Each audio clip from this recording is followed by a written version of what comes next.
Orang kaya, orang miskin, raja-raja, rakyat biasa, wali kota. Kau yang bilang, bos. Jangan dulu, belum 2 periode. Semua mati. Berarti yang jadi masalah bukan mati. Yang jadi masalah illa wa antum muslimun, kecuali dalam keadaan beragama Islam. Berarti ayat ini Allah ingin ingatkan kepada kita, hei, hati-hati kalian warga Tanjung Balai. Kau lahir agamamu Islam, kau khitan syariat Islam, nikah syariat Islam, tapi belum tentu kau mati dalam keadaan Islam. Adakah orang Islam yang mati kafir? Siapa? Mereka yang menerima serangan fajar kalau pilkada.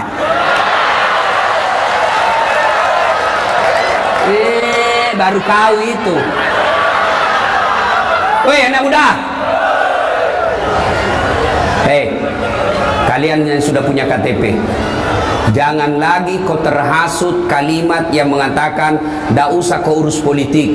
Jangan. Salah kalian kalau tidak mau urus politik. Bodoh orang kalau bilang apa itu politik kotor. Kalau politik kotor tidak ada orang sarjana politik. Ya. Jangan lagi kau berpikir tidak usah urus pilkada, tidak usah kau pergi nyoblos. Goblok. Tahu goblok? Beleng-beleng. Tahu beleng-beleng? Dongok. Ayo, kenapa perlu peduli politik? Dek, kamu bilang begini, sudahlah kau sekolah aja yang baik. Kau pergi sekolah dari jam 7, pulang setengah 4. Tiap hari kau ranking 1 selesai kuliah. Kau juara umum di kampusmu, IP-mu 3,9. Tapi yang memegang pemerintah di kotamu, wali kotamu tidak peduli lapangan kerja, maka lebih banyak orang luar masuk menjadi kerja di sini, kalian menjadi pengangguran, kalian IP-mu 3,9. Makanya, Ibu, di mana-mana pilkada banyak pemilihnya perempuan. Di mana-mana pemilih lebih banyak perempuan, termasuk di Tanjung Balai ini. Ibu, mau memajukan kabupatennya, mau anak-anaknya punya lapangan kerja, jangan disogok ketika pilkada. Bisa, Ibu? Maka orang yang dapat sogok ketika pilkada kena mati kau dalam keadaan kafir. Termasuk anggota DPR yang terpilih karena nyogok.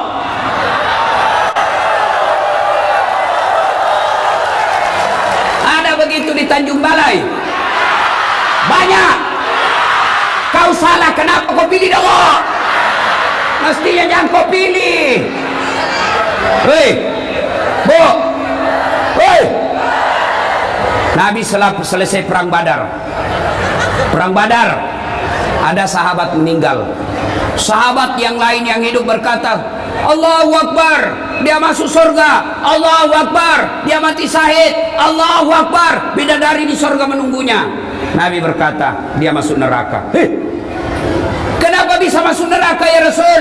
Dia membela agama Allah, dia mati syahid, berjuang bersama Rasul. Kok bisa masuk neraka ya Rasul? Nabi katakan, kau periksa kantongnya. Periksa kantongnya. Ternyata ada barang baitul mal yang ada di kantongnya yang diambil secara tidak halal. Coba, siapa yang bisa begini? Termasuk kepala-kepala dinas, kalau pindah rumah dinas hilang semua gorden.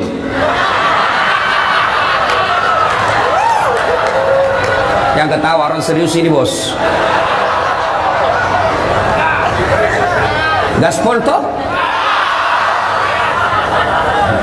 Ibu-ibu, ada enggak yang senang dibohongi? Ibu-ibu, senang sama suami pembohong? Senang sama wali kota pendusta? Tidak ada orang suka pendusta. Adik-adik nih, ada yang senang dibohongi? Ada yang senang pembohong? Tuh, tidak ada orang senang pembohong. Bahkan pembohong sekalipun tidak senang sama pembohong. Jangan kau ke rumahnya tukang bohong, padahal dia juga tukang bohong. Demi Allah, Manusia saja dibohongi, ada orang senang. Kita bohong saja sama, misal saya bohong sama wali kota tidak senang sama saya, padahal gampang tobatnya. Saya datang wali kota, selesai kalau dia maafkan saya. Itu pun sudah tidak ada yang senang pembohong. Bagaimana pula kalau pembohongnya kepada Allah? Bagaimana pula kalau dia dicap oleh Allah pendusta agama? Apa yang dimaksud pendusta agama? Solatnya dusta, hajinya dusta, puasanya dusta, umrahnya dusta, bahkan bisa jadi syahadatnya Islamnya pun dusta. Siapa mereka? Ada dalam Al-Quran. Ada yang tahu surah apa? Kalau ada yang tahu saya kasih hadiah. Aduh, ada yang tahu? Mana tadi yang adik suci? Ada yang tahu surah apa? Kau sini saya kasih kau hadiah. Sini. Cepat. Biar kau jatuh lari juga. Ayo. Saya kasih kau hadiah, Dek. Sini. Cepat. Gagah memang. Tapi sebelum Bapak jawab ada passwordnya. Siapa namanya neneknya Ustadz Dasar? Nggak tahu, Ustaz. Lain kali jadi pemuda Islam, jadi orang Islam, jawab saja mau salah atau tidak urusan belakang. Jangan langsung bilang nggak tahu, itu namanya tidak kreatif. Coba kau jawab, siapa namanya neneknya Ustadz Dasar? Bilang saja Abdul Latif, belum tentu mereka juga tahu. Surah apa? Surah Al-Ma'un. Al-Ma'un, apa artinya itu Al-Ma'un? Orang-orang yang berdusta. Pendusta agama. Maka Bapak dapat hadiah dari Dasat Latif 50.000. Beda rasanya uang Ustadz dengan kepala dinas PU. Enggak. Nah, dusta saja sama istri tidak senang. Ibu-ibu, ini buka-buka pembohong sama istri. Alasan rapat ternyata pergi merapat.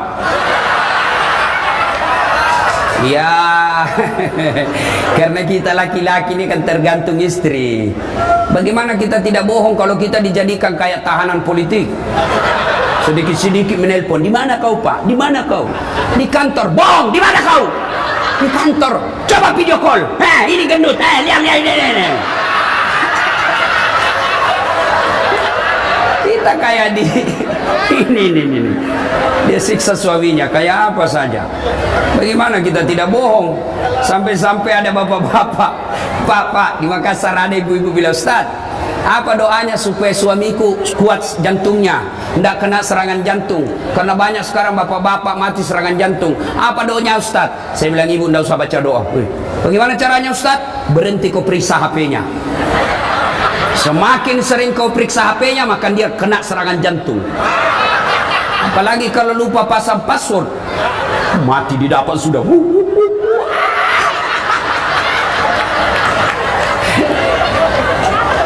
Bu, tidak ada orang suka pembohong kan? Coba, sakit hati kan ibu dibohongi?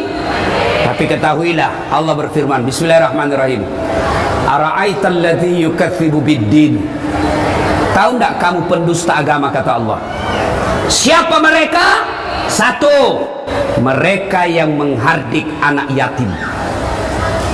Coba, Bapak Kepala Dinas, Kesra, Kebersihan, Kapolres, Dandim, Sekda, Wali Kota, Bapak sholat tengah malam tiap hari, tahajud tiap hari, tadarus sujud satu hari, bangun masjid, tapi di samping rumah Bapak ada anak yatim piatu, kita biarkan terlantar, bahkan dia tidak sekolah gara-gara tidak punya duit, maka Bapak kategori termasuk pendusta agama. Hajimu dusta, puasamu dusta, salatmu dusta. Kenapa? Kau biarkan anak yatim piatu terlantar di samping rumahmu. Termasuk pengurus panti asuhan yang dia kaya, dia pakai mobil, dia ber-AC kamarnya, anak yatimnya dia sengsarakan. Itu pendusta agama itu. Kalau bapak dusta sama saya, gampang taubatnya. Tapi kalau bapak dusta kepada pendusta agama ini, menelantarkan anak yatim, maka bapak termasuk kategori pendusta agama. Maka masjid yang banyak saldonya, karena ada itu masjid hobi, saldo kas 120 juta, karpetnya jelek, toiletnya banyak bau, sound systemnya storing, baru kita takbir Allah.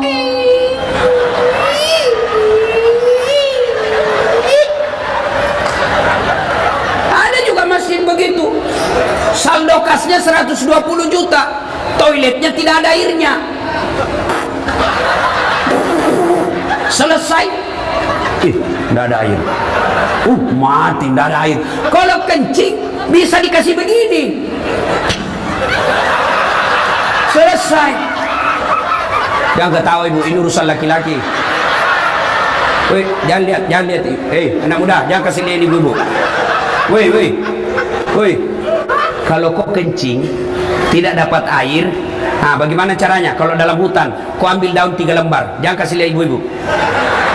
Ambil daun 3 lembar. Daun pertama gosok ke bawah. Jangan kasih lihat ibu-ibu, jangan lihat ibu-ibu. Daun kedua ambil lagi, gosok ke atas. Ambil daun ketiga, gosok ke bawah. Begitu caranya gosok. Jangan kau gosok begini, tambah kotor. Dan ingat, sebelum kau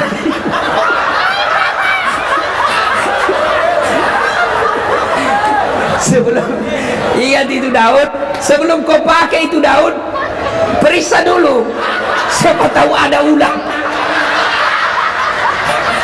Hancur kau beleng-beleng.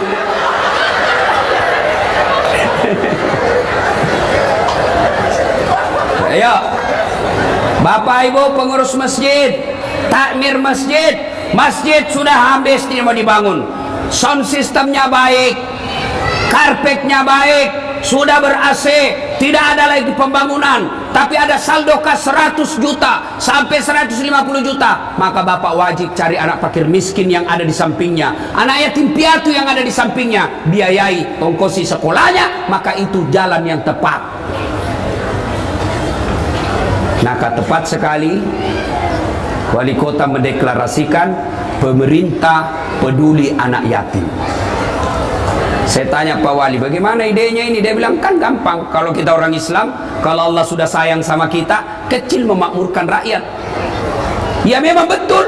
Al-Quran menjelaskan, walau anna ahlal qura amanu wattaqau lafatahna alaihim barakatim minas samai wal ard.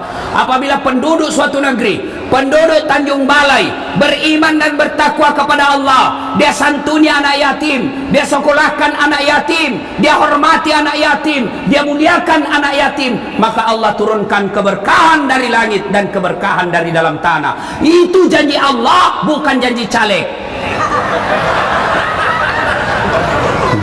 Kalau janji caleg deh, Anda boleh kita dijanji surga, surga pun dijanjinya. Pilih saya, sama-sama kita orang Melayu. Ini kartu nama saya. Kalau saya menang, telepon saya 24 jam. Ini nomor teleponku. Begitu terpilih, dia ganti nomor HP-nya. Beleng-beleng. Bapak, Ibu, saudara-saudara sekalian, maka Pak Wali Kota kumpulkan kepala dinas, kumpulkan kepala bagian, kumpulkan para pegawai, paksa dia masuk surga. Lebih baik kalian pegawai negeri dipaksa masuk surga daripada kalian sukarela masuk neraka.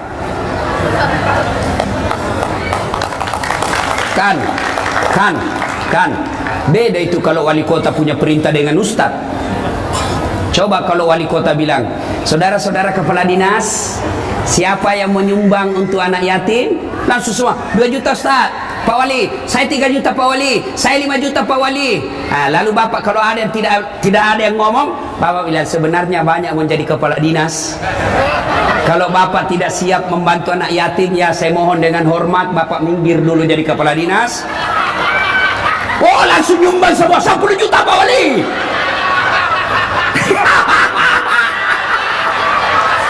Itulah yang disebut dipaksa masuk surga daripada kau suka rela masuk neraka. Wali kota diktator, masa dia potong seenak-enaknya? Itu agar kau masuk surga. Lebih baik daripada kau pakai pikaroke dan licik. Dilarang pakai plat merah pergi pikaroke, dia ganti platnya plat bodong. Dongo. Pergi panti asuhan. Kenapa ke panti asuhan? Itu yang dicintai Allah. Ada orang dia bilang lebih ke panti pijat. Kenapa panti pijat? Panti asuhan. Dia bilang sama saja Ustadz, sama-sama panti. Memang sama panti tapi beda cita rasanya dong. Kalau panti pijat, lengko pijat mengeras.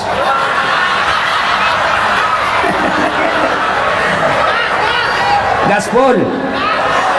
Gaspol. Oi Bu, bagaimana suamimu tidak selalu ke panti pijat? Nah, kau tidak pernah pijat suamimu. Pergi Jakarta naik pesawat bisnis kelas, sampai di rumah kelayanan kelas ekonomi. Bagaimana suami? Kan enak juga itu kalau suami capek pergi kerja seharian dicarikan duit, pulang suaminya dia sambut dengan senyum, sudah rapi dengan pakaiannya, lipstiknya sudah baik, bedaknya, baunya sudah harum, bajunya matching, lalu datang suaminya dia sambut, assalamualaikum kakandaku Arjunaku. Lalu suaminya berkata, waalaikumsalam adindaku Sri Kandiku. Langsung dia bilang istrinya, abang gagah betul hari ini. Langsung suaminya berkata, berarti saya jelek kemarin. Lalu tampillah istrinya. Suaminya tadi dia dengar kabar dimarah-marahi sama wali kota karena salah melaksanakan tugas. Lalu istrinya tampil berkata, sabar bang, memang beginilah jadi bawahan. Kadang kala kita baik, kadang kala kita salah. Apa boleh buat? Masa abang yang mau marah wali kota? Ya wajarlah abang dimarahi sama wali kota. Lalu ibu sekati dia buka sepatunya sambil ibu dekap lagi lalu menyanyi, bila kamu di sisiku hati rasa syahdu. Langsung suaminya berkata, bulan depan ku belikan kau cincin. Masuk lagi kamar suami, kamarnya berantakan, mau marah, datang lagi istrinya, dia sambut suaminya sambil dia peluk dari belakang sambil menyanyi, insaflah wahai manusia bila dirimu bernoda. Wah tenang itu suami. Yang malah sebaliknya di kantor wali kota sudah dimarah-marahi sama wali kota. 2 bulan yang akan datang dia pensiun, kan makin stres. Lalu sakit-sakitlah suaminya, dia pangkulah suaminya sambil menyanyi, bila Israel datang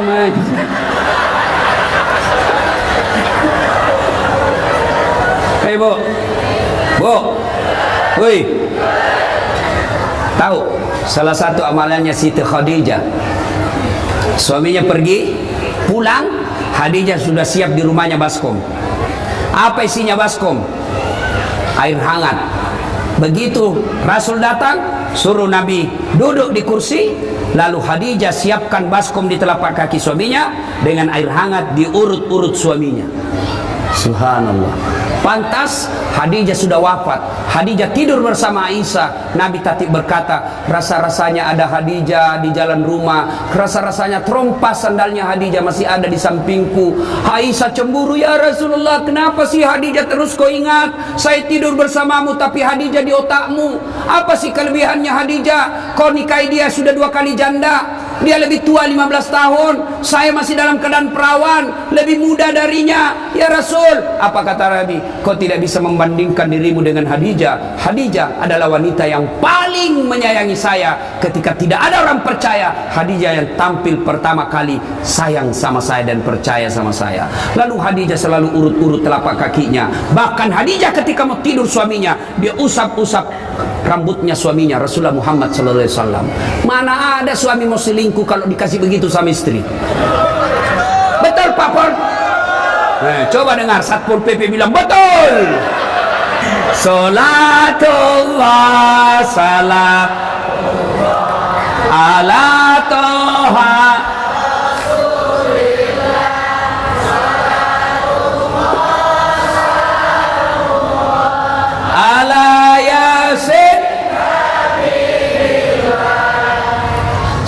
suami tidak ke panti pijat, maka ibu sambil urut-urut telapaknya, urut-urut betisnya, nasihati suami, bang, abang ini kan punya rezeki berlebih, alhamdulillah gaji kita lebih dari cukup, proyek juga sudah jalan, kontraktor juga banyak setorannya bang. Ada kontraktor di sini? Biasanya yang dekat-dekat wali kota itu umumnya kontraktor. Ada kontraktor. Pak Wali sekarang adalah gula. Namanya gula, banyak semut merapat. Tapi ketahuilah semut-semut yang dekat dengan Bapak hanya menginginkan gula yang ada di Bapak.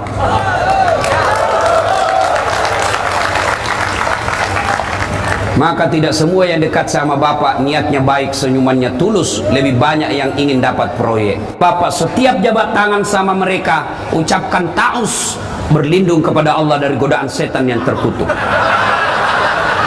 Bagaimana caranya? Begini, a'udzubillahi minasyaitonirrajim, saya berlindung kepada Allah dari godaan setan yang terkutuk. Gaspol? Gaspol? Maka Pak Wali-wali hati-hati, apalagi dekat pilkada, dekat hati-hati sama pemborong. Pemborong ini biasa jadi tim sukses. Dia yang sukses. Disuruh bikin baleho 10, 5 aja dia bikin. Hati-hati Pak. Saya berwasiat kepada Bapak, hati-hati dalam pilkada. Tidak semua yang membantu Bapak niatnya baik, malah lebih banyak mengharap proyek. Mati kau kontraktor. Langsung anggota dewan bilang, nyaman dong kami. Nggak ada di situ. Saya bilang, "Oi, kau pernah juga dengar ceritanya anggota dewan di akhirat?"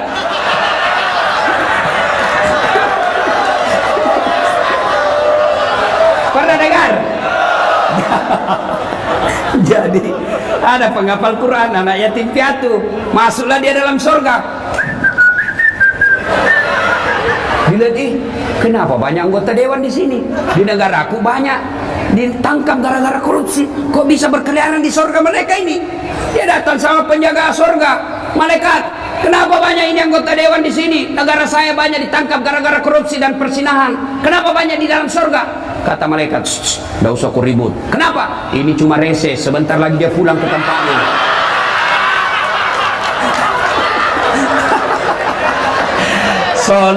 Salatullah salam ala toha, salatullah ala yasin. Serius lagi, Pemda sudah deklarasi untuk menyantuni, menyayangi anak yatim. Bagaimana operasionalnya? Kan tidak enak kalau wali kota saja sama wali kota masuk surga gara-gara yantuni anak yatim. Di dunia sudah jadi wali kota, di dunia sudah jadi istri wali kota, yang kadang-kala SK juga menentukan. Biar bapak disayang sama wali kota. Kalau istrinya wali kota tidak sayang sama bapak, tidak jalan bos. Siap perintah. Nah, daripada bapak sudah di dunia wali kota, istri beliau istri wali kota di dunia, masuk lagi surga karena deklarasi anak yatim. Masa kita di dunia kita sudah miskin, rakyat jelata, tidak masuk lagi surga. Bagaimana caranya? Mulai besok di masjid, seluruh masjid membuka celengan, membuka apa itu? Kota amal khusus menyantuni anak yatim. Jadi masyarakat yang mau datang menyantuni, wujudnya menyantuni. Kita malam ini sudah deklarasikan, maka wujudkan dengan cara apa? Yuk isi kota itu santunan untuk anak yatim. Mau 1 rupiah, mau 100 rupiah, mau 10 ribu, itulah yang bapak bisa menyelamatkan diri bapak. Kalau cuma kepala dinas yang santuni, anggota DPR yang ACC, maka hanya mereka yang dapat paspor masuk ke surga. Kalau bapak tidak berpartisipasi, berarti hanya pemerintah nanti yang akan masuk surga, bapak tidak dapat bagian. Bagaimana caranya? Mulai besok setiap masjid yang ada di Tanjung Balai bikin kota amal santunan anak yatim, deklarasi pemerintah menyantuni anak yatim. Nah, 2, pendusta agama, membiarkan fakir miskin dan enggan membantunya. 3, karena waktu yang terbatas, termasuk pendusta agama. Siapa? Fawailul lil musallin, maka celakalah orang-orang yang sholat. Siapa orang sholat yang celaka? Mereka yang lalai dalam sholatnya. Kenapa lalai dalam sholatnya, Ustaz? Satu, lalai dalam sholatnya, wudhu tidak sempurna. Wudhu sambil menerima telepon. Ya, kau di mana? Dari tadi berapa harganya itu? Ya, ya terserah kau aja deh, tawar. Maka kalian wudhu. Kalau wudhumu tidak sah, otomatis sholatmu tidak sah. Maka sempurnakan wudhu. Siapa lagi yang mereka bisa lalai dalam sholatnya? Mereka yang tidak memperhatikan rukun-rukun sholat. Yang paling banyak kita lalaikan rukun sholat, apa itu? Tumaknina. Apa itu maknina? Istirahat sejenak. Orang Bugis bilang maki nyawa-nyawa, bernapas-napas sejenak. Kapan dipakai? Allahu Akbar, ruku. Subhana rabbil azim wa bihamdihi 3 kali. Lalu usahakan bernapas dulu 1-2 kali tarekan, baru naik sami Allahu liman hamidah. Nah, biasanya kita banyak yang lalai dalam ini. Sami Allahu liman hamidah, angkat ini lurus ke bawah sambil bernapas. Rabbana lakal hamd. Napas 1-2 kali baru turun. Tapi apa yang kita praktek? Sami Allahu liman hamidah. Yang ketawa bos, serius ini. Maka wajar bapak 30 tahun sholat, bapak yang sholat tapi bapak tukang tipu. Bapak yang sholat tapi bapak suka makan barang haram. Bapak yang sholat tapi bapak yang pezina. Kenapa? Karena sholatmu tidak sesuai yang ajarkan Nabi. Contoh, ini kisah nyata waktu saya masih kuliah KKN. Waktu itu belum saya jadi ustadz. Saya baru kenal 1 hari kawan saya, anak teknik. Dia pakai baju takwa. Saya pikir, pasti anak pesantren. Kalau kau jadi imam, dialah jadi imam. Pas baca imam, baca Al-Fatihah masih lancar. Begitu dia baca surah pendek, dia baca Al-Kafirun. Dalam hatiku, cari penyakit ini. Dia bacalah itu. Wala antum abiduna ma a'bud, wala ana abidun ma abattum. Wala antum abiduna ma a'bud, wala ana abidun ma abattum. Wala antum abiduna ma a'bud, wala ana abidun. Saya sama teman saya sudah ke kode, nyasar dia. Wala antum abiduna ma a'bud, wala ana abidun ma abattum. Wala antum putar-putar dia. Wala antum abiduna ma, wala ana abidun ma. Ini jengkel temanku, dia teriak, "Weh, kenapa itu tak putar-putar?" Dia bilang, "Ini bang, ini juga kupikir." Kacau sholat. Siapa yang salah? Siapa salah? Siapa salah? Imam. Ayo, ini kisah nyata lagi waktu saya SD, SMP di kampung. Sholat asar, sujud. Lama sekali imam. Kenapa lama sekali imam sujud? Tidak biasanya lama begini. Orang tunggu, tidak naik-naik kepalanya. Ada kawan saya, dia angkat kepalanya. Langsung teriak, "Woi, hilang imam." Ternyata ketika kita sujud, imam di depan melarikan diri keluar dari pintu samping. Bubar sholat. Selesai sholat, saya tanya, "Pak Imam, kenapa aku tinggalkan saf?" Dia bilang, "Saya kentut nak." "Pak Imam, lain kali kalau kau kentut, kasih naik dulu kepalanya kita supaya dilihat kau keluar." Dia bilang, "Saya sengaja karena saya malu, kau tahu." Siapa salah? Siapa salah? Imam. Ini ala lagi pak, penghafal Quran. Dia jadi imam, dia baca yang paling panjang. Hanya dia yang hafal pak. Begitu lagi dia baca, tiba-tiba ada cicak jatuh hampir kena kepalanya. Kaget, stres, dia lupa sambungan ayatnya. Dia ingat-ingat, tidak bisa.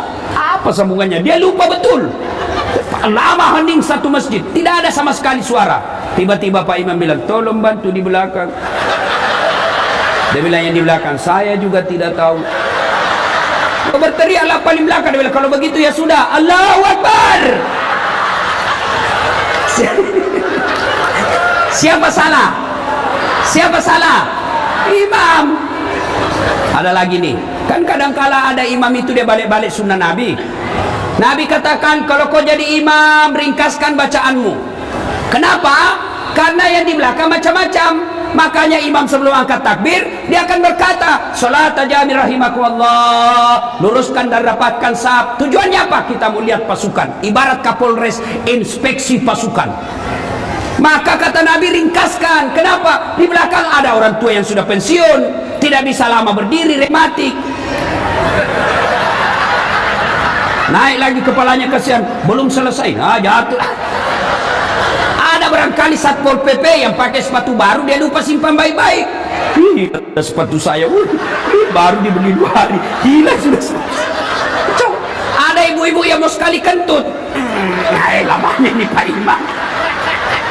Ada anak muda yang lupa ambil kunci motornya, sudah hilang sudah motor saya ini motor. Makanya kata Nabi, kalau kau jadi imam, ringkaskan bacaan solatmu, itu sunnah.